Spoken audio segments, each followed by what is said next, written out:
So there's a lot of things that keep me up at night. You've got to be willing to crash and burn, with people on the phone, with starting a company, whatever. If you're afraid of failing, you won't get very far. I have failed far more times than I've succeeded. Failure is a part of the process to becoming successful. A lot of fear.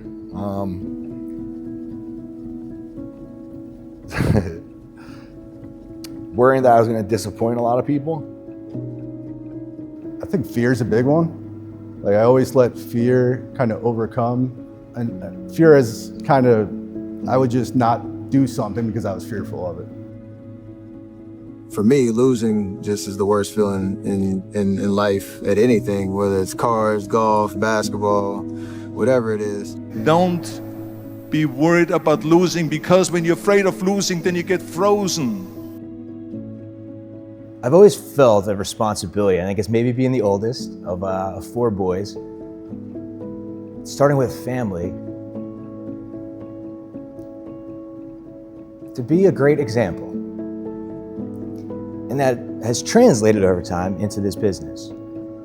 And I think the pressure, or the thing that keeps me up most at night, is am I pushing myself as far as I could possibly push?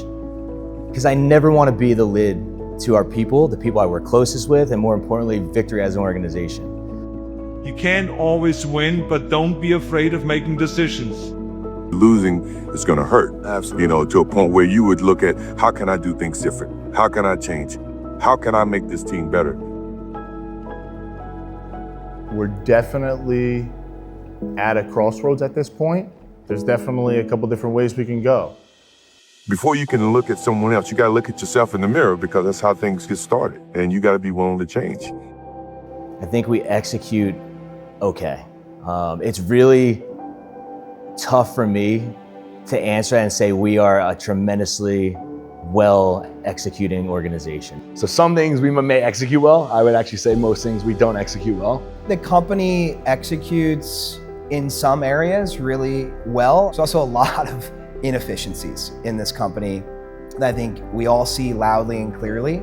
We can execute, but we can only execute where our feet are, and sometimes we're trying to execute on things that are ahead of us. When I hear of good execution or why have we been able to execute so well, there's no doubt there's things that we've done that are really impressive. But this is where I see the biggest opportunity in the entire business.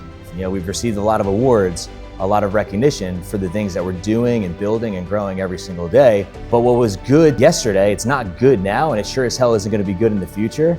Today, I think there's a lot of entitlement that we deserve more, or think we're better than we are, or I was here longer than this person, so I'm in this position because of that. I think everyone needs to reflect and look themselves in the mirror and realize we're nowhere near who we are and who we need to be to get to where we're going. We need leaders.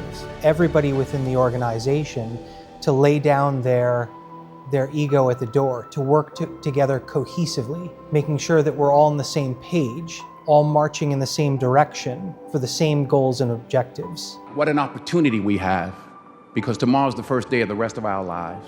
If we're all collectively moving towards goals and we're willing to get uncomfortable, this company will be on a rocket ship to 300, 400, and 500 million and beyond. We will be $1 billion business in 9 years from now if this room tells themselves and each other that we can do this, and that we're willing to get dirty, uncomfortable, and live in that fear to get to that place. And if we do, this business will provide more opportunity for people across this country than anybody could have ever imagined. Just remove the option to fail, decide what you want to do, you can do it. You look to your left, you can look to your right, you're gonna notice people have certain things you may not. There are no differences between you and them besides what you believe you can accomplish, what you're willing to do to get it, and the limit that you set on yourself between your ears, because it's impossible to beat somebody that doesn't quit. It's very easy, it happens all the time. People get imposter syndrome. Maybe you never thought that you'd be sitting here right now working at a company like this, but if you're here, I want to let you know today that you deserve to be here. Because it's moments like these that force us to try harder and dig deeper and to discover gifts we never knew we had, to find the greatness that lies within each of us. It's unfair for everyone in the room to work as hard as they do, but not value themselves as much as they should. I want people to be able to see the potential that they have. If they make a decision to be great, they will be. Start pushing yourself and understanding that you are here for a reason and that you are capable of even bigger things than you've done to this day. Pride and responsibility. Pride in the organization that you work for. Pride in being the best version of yourself that you can be. Pride in creating the best possible team and environment and culture for your team to thrive in. And the responsibility to be the example for others, to pave the way. You're not in this room because you're a top performer. You're not in this room because you're a great leader. You're in this room because you're both. And we see the potential in you, and I would hope you see it in yourself that you're somebody that people want to be like and admire, and you're going to be a tone setter, and you're going to show people how to lead teams. It's one thing to create talent, it's another thing to create leaders, and that's what I want to be able to lead with. Pride in who you are, responsibility for what you're going to do.